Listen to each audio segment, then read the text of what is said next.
Déambuler dans les rues de Strasbourg Ah, ça c'est chez Yvonne. ou des villages alsaciens, un plaisir, un retour aux sources, à 6000 km de leur vie new-yorkaise.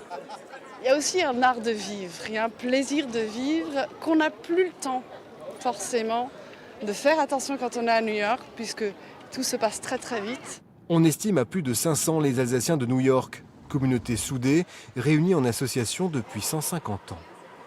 Il y a 3 associations incontournables, francophones, incontournables à New York, c'est les Alsaciens, les Bretons et les Corses. Les rencontres sont régulières, avec des afterworks, des événements culturels, des repas, où il y a toujours un peu d'Alsace.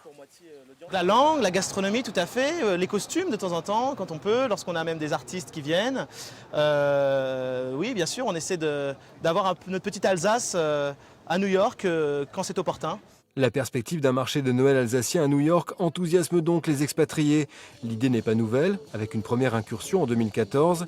Cette fois, ce serait une vingtaine de chalets pendant 2 semaines, avec tout ce qu'il faut pour promouvoir la région auprès des Américains. Dans le Krischken, il y a des décorations de Noël, il y a tous ces objets alsaciens, tous ces petits cœurs, ces petites cigognes, et aussi il y a toutes ces friandises, il y a aussi le vin chaud, enfin il y a plein de choses. Et tout ça, ce sont plein de choses qu'ils découvriront. Tous les New-Yorkais, ce sont des gens qui adorent manger, qui adorent sortir, et qui pour eux, ce marché, ça sera quelque chose d'extraordinaire.